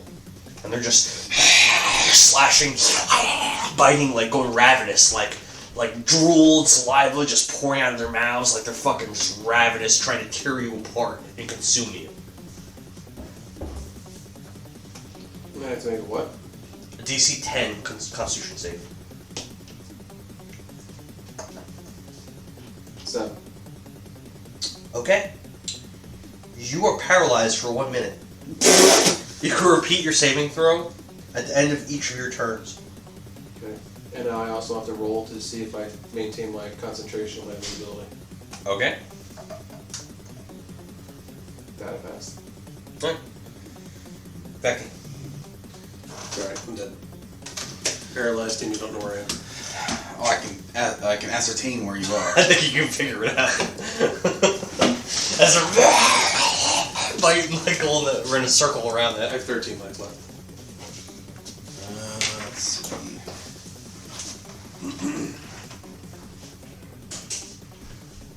Did he roll a concentration check? He did. He passed. Okay. All right. 1, 2, 3, 4, 5, 6, 7, 8, 9. Full movement. Vekni will turn. Alright, so when she gets here, what do I see in this? This is just regular bog trees and all that shit. So where the curb is, the bull table curb, that's a thick line of trees. Mm. Straight ahead to you is a wide path going straight ahead. Vekni ascertains that. Once you attack, you drop your invisibility. I know. She ascertains that Sorin's in the middle of that pile. She goes, I told him this was a bad idea. She already has her bow drawn. I said that when we first walked in. Yeah, you did say that. Yes. So no, you don't have to use half movement to do that. So she hefts her bow up, aims towards the closest one. She goes, I'm paralyzed for a minute. Yes. Like, there's no, like, saves or nothing. Just I gotta save at at the the end of each your of your turn. turns, you get to reroll. And if you pass it, then you're not paralyzed. Now, how does invisibility work? If I start making noise and shit, does it drop? You have to No. attack. Attacker casts a spell. You being loud means they're gonna hear you. I mean, I can roll a stealth, but I think they're distracted with trying to We consume went through sword. that last time with the dynamite. Like if you threw the dynamite, it was fine, but if you lit the dynamite then threw it, it was an attack. Yeah. They're trying to consume sword right now. So. Vekni, she's fuck this, and this is the last line of zombies or whatever they are. What do you mean last line? Like this is the end of them. There's not a bunch. There's not more behind there. Okay. Nope. All right. So she draws her bow when she fires at this one right here. Okay. So her invisibility drops, and since he's not facing me, so I get facing, so I get advantage. This one. Yeah. 16 plus 8. Hit. These are zombies? I didn't say that. They are. I'm just assuming. They appear to have rotting flesh. Like I said, they have these long forked tongues. That doesn't really look like a zombie, really. They do have like mottled old clothing, human clothing.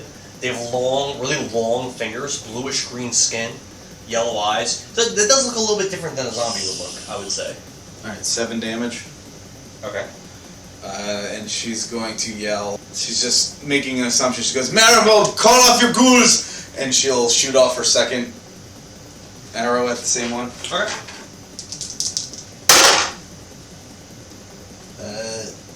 19 plus 8. Hit. Fuck. 8 piercing. And that's 9 plus 8. No, it's just 8 piercing. Oh, with the first attack was 9. 7. 7, so 15. Yeah. And then bonus action. It looks really hurt. Bonus action. She will strike a defensive pose. To take patient defense or whatever. Yes. Sword? Paralyzed. You have to roll your constitution save. I mean, it's probably worth doing because What was if the you pass DC? 10. Nope. 10. Whoa. Pass. Oh, that's, You're no longer that's a paralyzed. 7. I thought that So you was can take a 1. reactions and stuff. Okay. They're still savagely trying to get to you. I would now say. they all roll at advantage. What's that? Oh wait, no they don't. They do not roll at advantage. You're not visible. Yeah, I'm still invisible. Do you lose concentration when you become paralyzed? No, right? Doesn't say it. Or It doesn't say it, then you don't. But I Vekni's didn't not. look up what the rules. of Vekni's not paralyzed. visible, right? Yep. Okay. I did not look up the rules of paralyzed are though. So. Well, for now, we're not. Paralyzed. Paralyzed creature is incapacitated and can't move or speak. The creature automatically fails strength and dex saves. Attack rolls against creature have advantage. Any attack that hits the creature is a critical hit. Oh, dang. I'm not paralyzed anymore. Yeah. That's right. You haven't taken any hits while paralyzed yet. Correct. So now that Vekni is visible, so these can't see you. These see Vekni.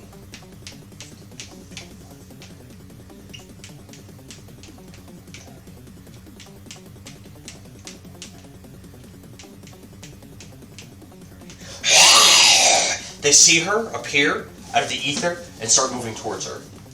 I'd say the ones that can't get the sword also. Well, probably just this one. Oh, that didn't work. And then the ones that are surrounding Sorin are going to continue to attack him because they know that you're there as they've been connecting with you. Bye, Sorin. We'll do the same. We'll do the same thing. 4 bites, 4 claw attacks. So the 4 bites we'll do first. You got a reaction spell, man. You are able to use that.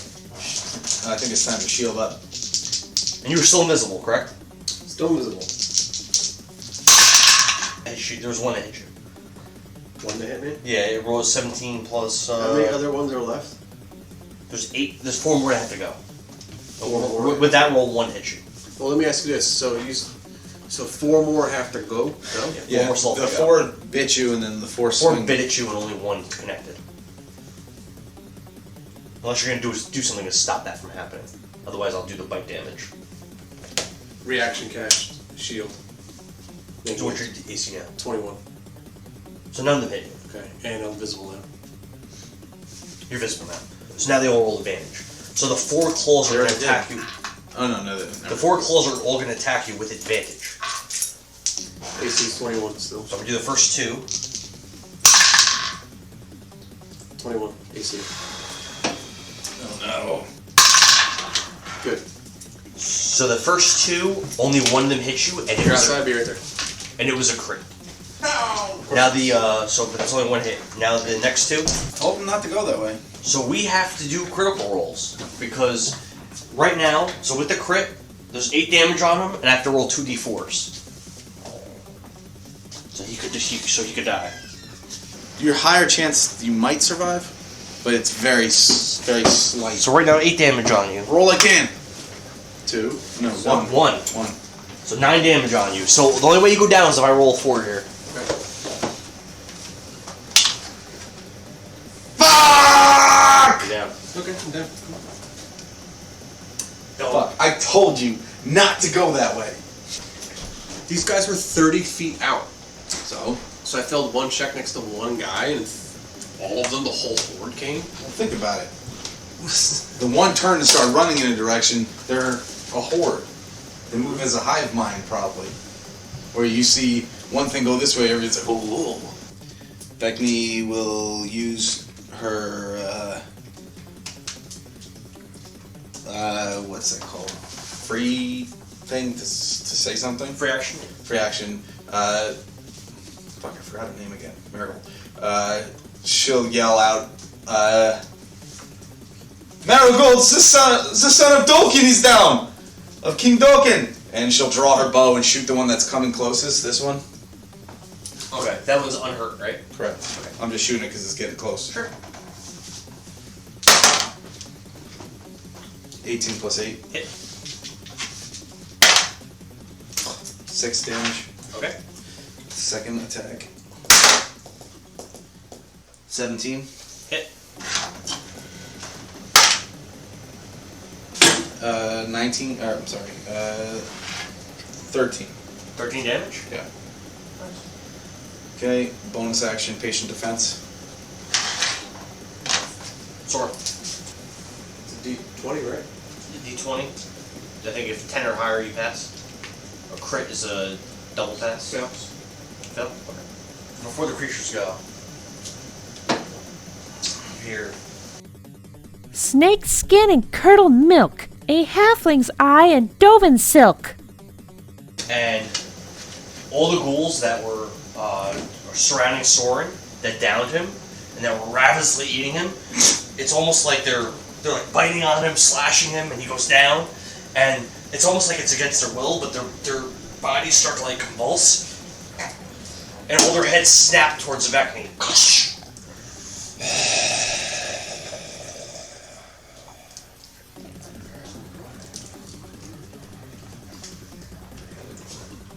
This is your fault.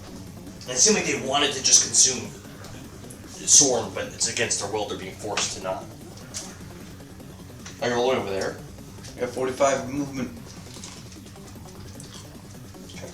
Next turn, I'm gone. I can't reach you. Okay. And I took patient defense.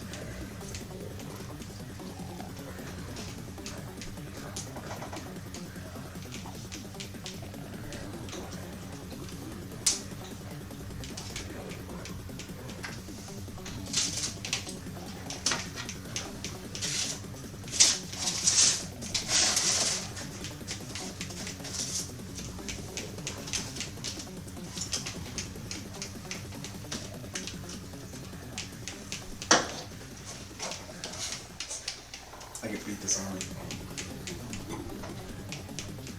Because I have superior movement, I can move They can 5 feet farther than they can move, and then whip twice, move in for a strike. Hopefully it dies. If it doesn't, then I'll have to take one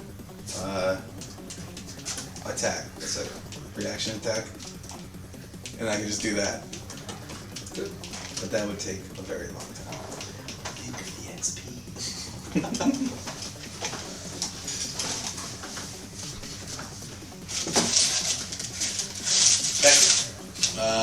So even ones that weren't previously attacking you guys, or all the ones that were over on the side, they're all going after you.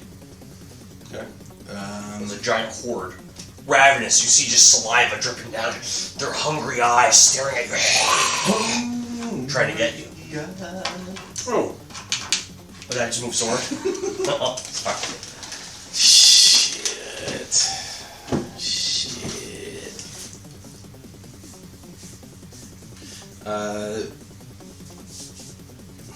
Feel free to pick up my wand of fireball. I can't get to it. So what are you saying this is, Dan? Like Trees. It's all trees. Oh, you said there was a path. Yeah, so the curb to my right, going that way, that's open path. Its pool table doesn't keep going. Yeah, that way. Yeah, you can keep going that way. Okay. Thanks to the Vekni old- will fire on this one, the injured one. It has Okay. 2 arrows already sticking out of its The chest. last one you attacked or the first one you attacked? The last one. Okay. The one with the blue cloak.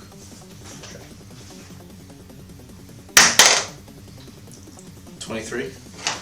Okay. What's your modifier? It's wet to hit. The damage. 5. Describe it. Alright, the arrow just right through its head. Said. Vekni will turn to the one in front of her, and she will swing at it with a roundhouse. Okay. 10. To hit, miss.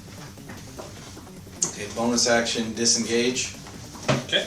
and 45 feet that way. Alright. Sword. Hey, Joe, you have an inspiration. You can use that on death saves. Fail. She fails. So Vekni's over here. The ones that were closest to her are going to use their dashes to move 60 feet. So, like the one closest to you can move here, can't attack you. It could circle around you. Sure. These 3 are going to corner you off like that, using their dashes. This one's going to be here using its dash. Oh, that blue one's dead. Which one? This one? The blue one. No. The blue cloak. This one? Yeah, that one. This one could probably get like here. This one could probably get like here. Like this is like an estimation. Sure. And the rest of them are also using their dashes, but they aren't going to be able to encircle you. But they also dashed. So they've all moved away from Sorin? Yeah. So I'm going to action disengage, Okay. and then I'm going to move. So you only have one opening to get away. Yeah, I'll go that way. They're trying to surround you. I understand what they're trying to do. So she will come back this way, 45 feet. Towards Sorin? Yeah. Yeah, you can. And then I will bonus action, step of the wind, dash to get to Sorin. So where are you? Put you where you would be. Those creatures aren't there anymore. They're 60 feet away from from that spot. Yeah. Right, yeah, you could probably reach that. I was here. Another 45 feet. I was here Yeah. at the end of the board. Okay. And I was 45 feet. Yeah, I can get there. Sword.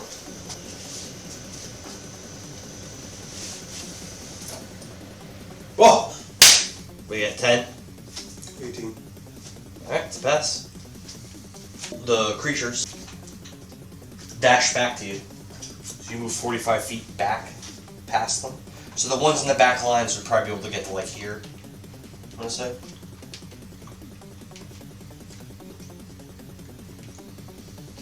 Because they have a lot less movement than you. So it's harder for them to get around. Even dashing.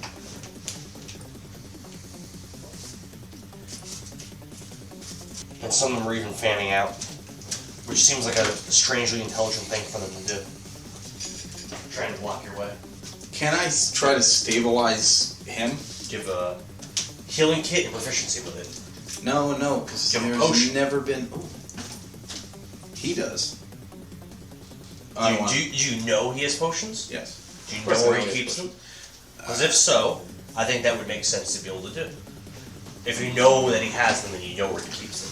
Actually, it wouldn't be a good idea to do that. Because if I bring him up, those creatures are just going to attack him. Stop him from dying. For now. You had to say that.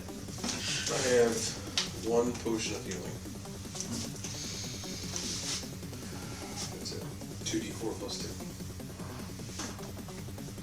2. Shit.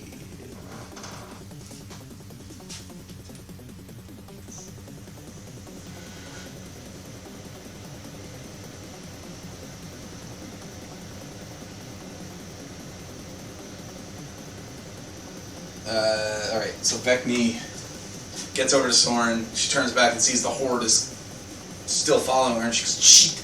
So she's going to drop her bow, and she's going to pull out Ignis. And she's going to move 1, 2, 3, 4. Yeah, I can't get that far. It's the range of She it? moved 20 feet. And you just have to move it to pull out Ignis. Yeah, that's why I only moved 20 Okay. feet. Yeah, If I so go you here. have 5 feet left, right? If you're here, what's the range? 60 feet. 5, 10, 15, 20, 30, 35, 40, 45. I mean, 45 feet. Straight line. It's 30, 120, so I have disadvantage if I threw it too far. So 30? Yeah, so I'm 10, going to go. 15, 20, 25, 30. You can get all those guys. Which one did you hurt already? One that's pretty hurt. This one, I think. That one?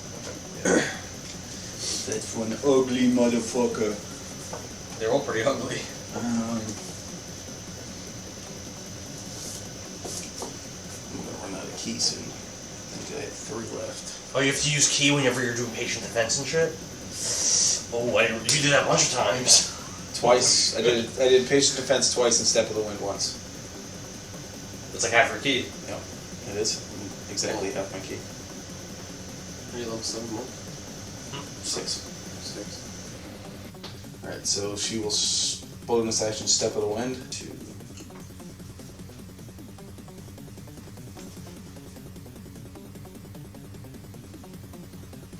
I throw a straight line. They'll hit these guys. A straight line from here, we're not doing any of that.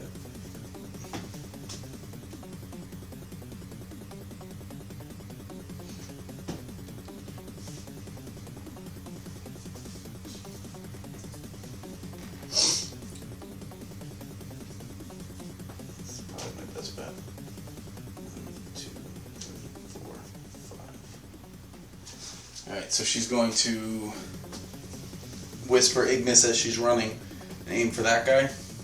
Okay. 22. Hit.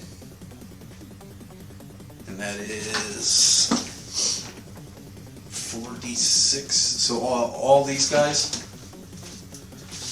1, 2, 3, 4, 5, 6 have to make a saving throw. How many of them is it? 6. 6 of them? What's the saving throw? It is a 13 dex. Fail. And one of them gets hit with extra damage too, right? Doesn't one of them take more Yeah, damage? the one that she aimed at. Yeah. Alright.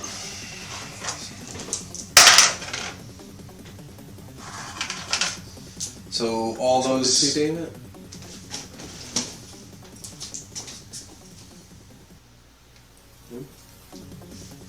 Yeah. All of them take 16 electrical unless they saved. None of them lightning. saved. They take 16 lightning. Okay. And then the last one will take 16 lightning plus 8.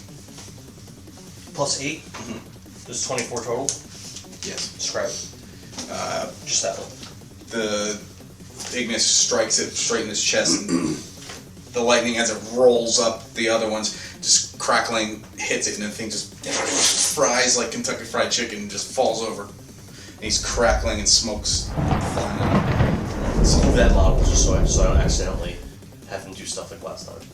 Just like take them off. Take them out of there. Yeah. Okay, so then I'll go into my bonus action movement. 1, 2, 3. The rest of them look hurt. And then did I use my action yet? Oh yeah, I did throw it, but I still have one more attack. So I'll run towards this one that I've already hurt, and she'll just run and hit him with a flying knee as she's running past him. Because I have 2 attacks, I only used 1. Is this the one that's already hurt? Yeah. Okay. 19. Hit.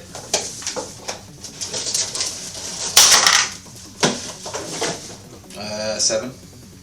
Describe it. She just runs past knee straight into its chin, and its neck snaps back and just falls over. This one's dead. That was 15. I think you've killed like 3 of them so far. Yeah, I'm not doing too good. You still that much movement? Even with your step of the wind? Yeah, it's 45 feet. And I have 30 feet from here, so I think I'm here. Okay. Damn. I didn't realize you moved all over the place. Sorin. Fail. Dead. Use your fucking inspiration. 18.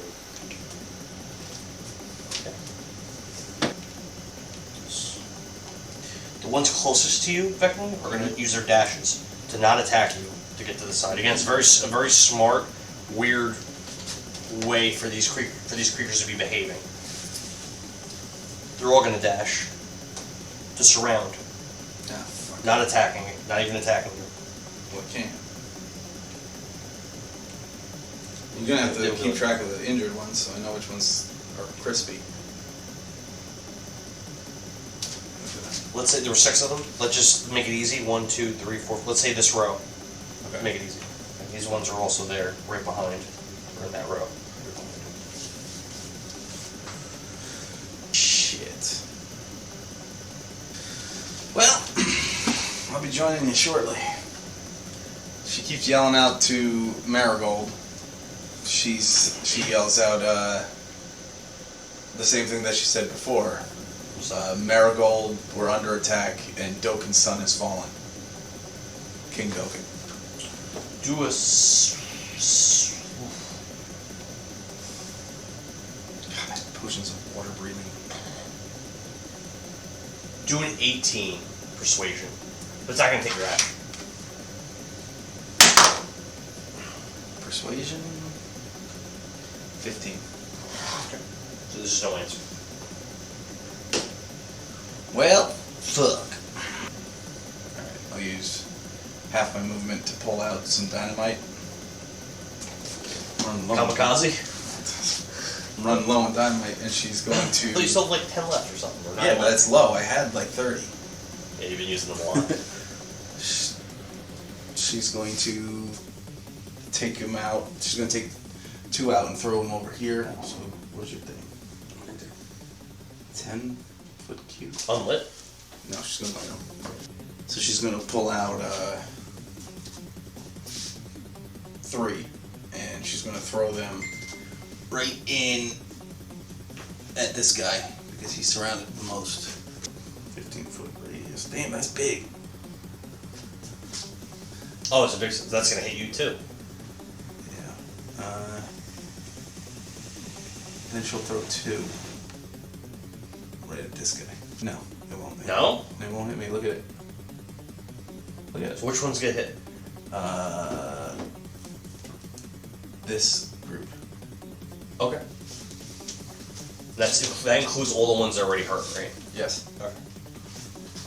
Which is a line of 6 of them, and it's getting extra ones too, right? So dex save Okay. of 12. Pass.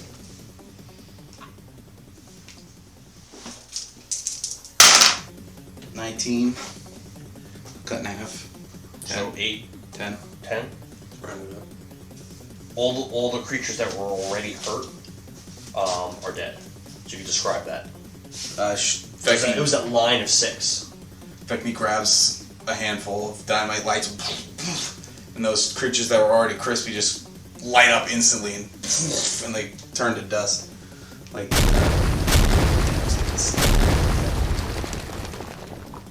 How many of them got hit and are still alive? 1, 2, 3, 4, 5. 5. So, and they have 10 damage on them? Yep. I'm gonna have to fucking step over one again. And, run 65 feet through this hole straight out. I don't know which way that's facing. So we're gonna. Alright. So you get Let me show opportunity you. attacks. You get 2 opportunity Well, attacks. before you do that, wait. Okay. Because I think you're confused because I moved you just to give us some open space. So, moving this way, there's a wide path. Yeah. This way is woods. So if you go 60 feet, you can't go 60 feet that way. Oh, I didn't know which way I was. Woods. I didn't know which way I Yeah. was facing. So she would. So this way would be the way you're trying to go. Okay, so she'll This take. way's woods. She'll Thick woods.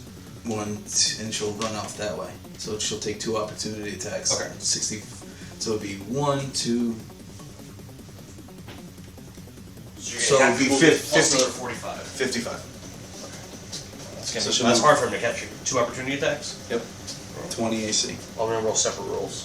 20? Yep. Bro. What? And that's. 1 hit.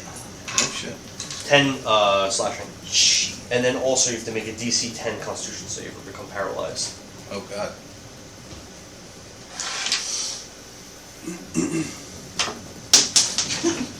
Counts if it's good. I didn't even let it roll. 13 plus. Oh, just passed. So I'm 55 feet away. Sword. Oh. Death save. Last one. Oh my god. Yes! Roll the crit 20. Crit 20! That means I think you come back. You're up. I think that means you're up. You're 1 up. HP. Yeah, you're up with 1 HP.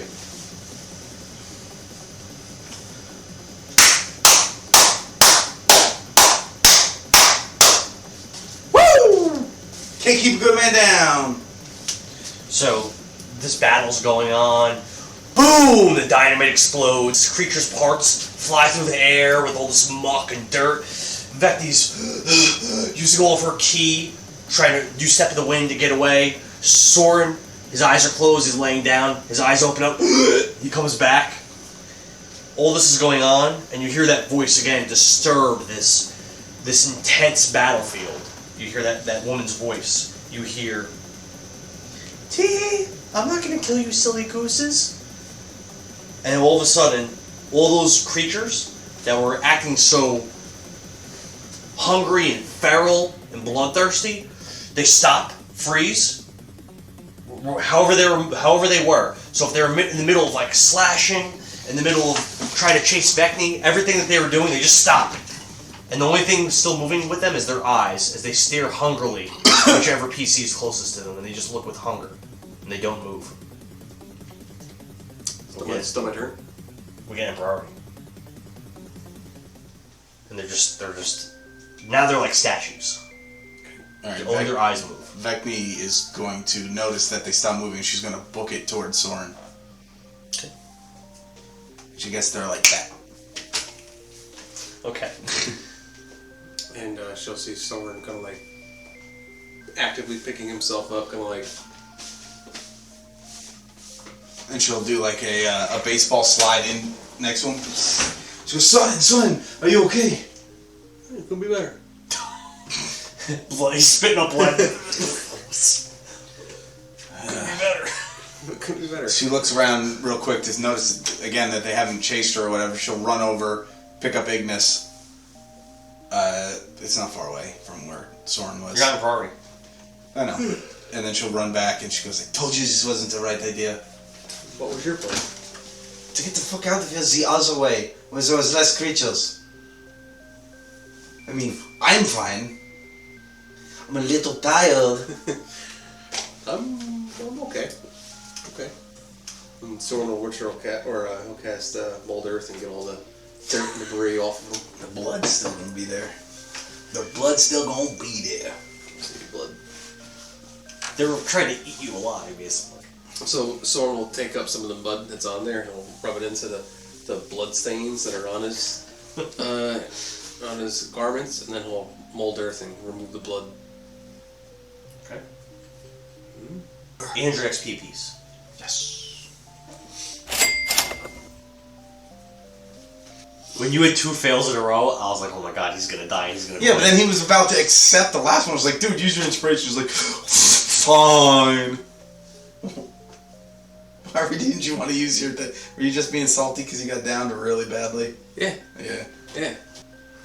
Alright, so Vekni is going to pick up her bow that she dropped on Sorin. And she'll pull out her whip and just start looking around. Because we keep hearing this voice. And she'll say out... And Sorin does not know who this voice is because Sorin has never heard the voice of Marrow Commander. No, nobody does. And she goes... She yells at her, "You Marigold!" A moment of silence goes by, and then you hear a response. You can call me Mary, or Goldie Gold if you like. I hate her so much. Isn't she like 40 now? Mathematically, she would be that age. Oh, that's right. She got zipped away. Yeah, but when she got zipped away, she was She was what? 14. Okay, and everyone's been back for how long now? It seems like it's been different amounts of time. So you don't know. Odoacer are we here for how long now? You don't know. You didn't ask me. Although you are aware that he was around for a while, because he's friends with King Dokin. So it wasn't like last year. It's been like a while. Okay. And I think McLean said it's been 3 years. I'm pretty sure McLean said. Something like that. So Vekni will help Sorin to his feet unless he's already standing. I'm already standing. Should go Alright, Marigold. Where are you? there's no answer. This is the son of your friend King Dokin.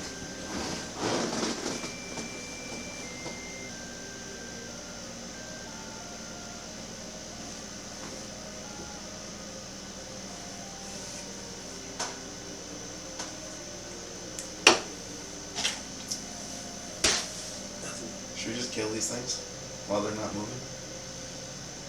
I hate the waste of spell slots now. Huh? I hate the waste of spell slots now. You got one. They're bunched up. Your major armor's not activating once you died, right? Or you're not died. It lasts for 8 hours. And then When you go down. It's not concentration. Oh, so it doesn't go away. It's not concentration. Okay. Okay. Alright, son, do your thing. Talk to this witch. Hey, Marigold, is that you? You hear that soft, girly giggle. Off in the distance. Yeah, off in the distance. But it's not that booming, loud, disturbing voice you heard before. It sounds like it's farther away. Like almost like you're not even sure if you heard it or not. My name is Sorin Avasin from Ferelden. I'm here on orders of my stepfather, King Dokin. But I'm also here out of goodwill from my father, Odoacer.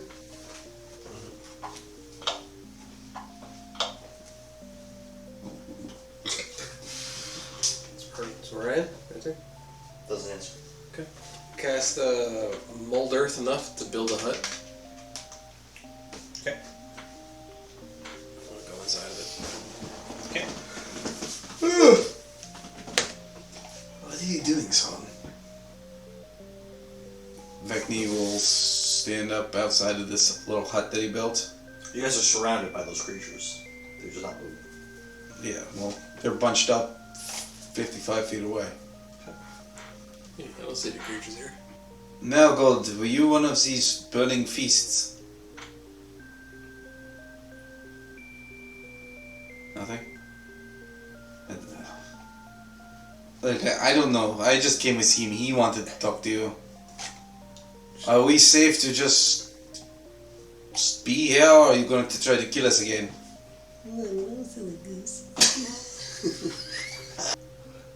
King Dokin sent us here. Are you... This is his son, are you going to speak with him? She pulls out that open bottle of rum, and she starts taking a swig out of it. How big is this little thing you made? 10 foot cube. Vekni will crawl into Sorin's Minecraft hut. It's Minecraft hut. And I'll use 2 more mold earths when she comes in and seal the front door. Okay. So it's just a Minecraft hut. Totally sealed up. 5 foot thick. Made out of mud. Made out of mud. Do you long rest? Short. Short. What was that, 1 hour? Whatever. Yeah. 1 hour goes well. No checks. So, and I don't know what we're gonna do here. I got my key and I'm back to full hit points. Oh, so you have everything. You only hit me once for 11. Hit points is at 38. Is that max? Off by 6. You're a beefy wizard. Here you are. Fucking tank. He's got 44 hit points. I got 45. Alright, so an hour goes past. Do we hear her at all? Do we hear any of these creatures moving around? You don't hear anything. You No, don't we hear couldn't. wildlife. It's You're 5 just, foot. Never mind, we couldn't hear shit. you hear the bubbling. We couldn't hear anything because it's 5 foot thick walls. Oh. Mud. So after the 1 hour, I'll open up a hole 5 foot by 5 foot. So you peer out, and you still hear that bubbling muck sound that you've been hearing the whole time. It still smells like rotten nastiness, rotten vegetation, rotten flesh, as you've been smelling. And you see those creatures still frozen in the same positions they were when you entered your hut. Okay. And the few of them that are facing your direction, their eyes are following you, and they look very, very ravenous and hungry in the eyes. Like they couldn't. There's nothing more that they would like than to consume you, to eat you. Oh, I'm gonna walk right by him. Following the path. Okay. Why did you tell her why you're here? Wasn't listening. Huh? Wasn't listening. Well, I mean, she responded to some things. Where are you? Or are you just going? You keep walking. So you walk for about an hour, and off in the distance, the wide path, you're already on a wide path, it widens up even more, and you see this massive, overgrown area without trees. And in this area, you see this very old wooden mansion with pillars by the front door, covered in these vines that appear to be very slightly moving. Off to the right, a separate structure, you see a very, very small wooden shack, also covered in vines. So someone's gonna go kind of look up a little bit. Marigold, are you in any of these buildings?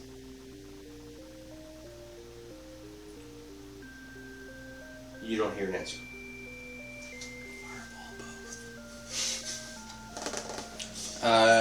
Set the whole mansion on fire. Fireball.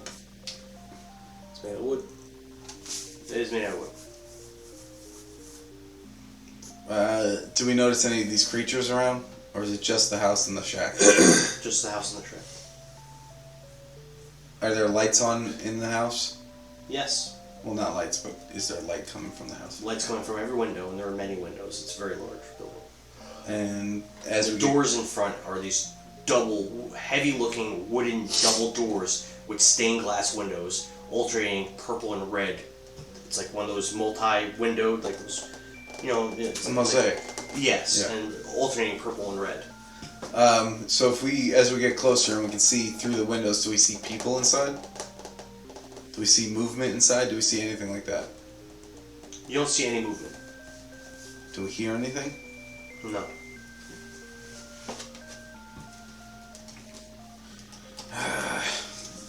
This is fucking... What are we doing here for the marigold? Is this one of your stupid ledger things? It is.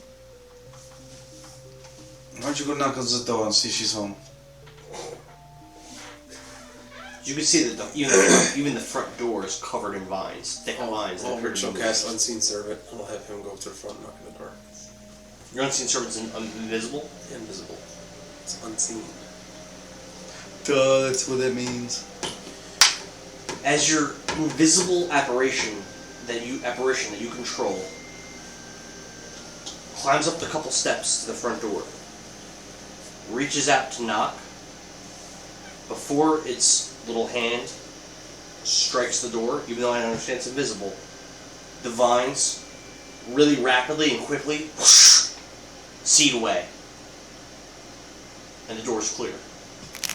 And you're able to knock. A moment goes by. A moment goes by, and you hear this creak as the two large doors swing outwards and open very slowly.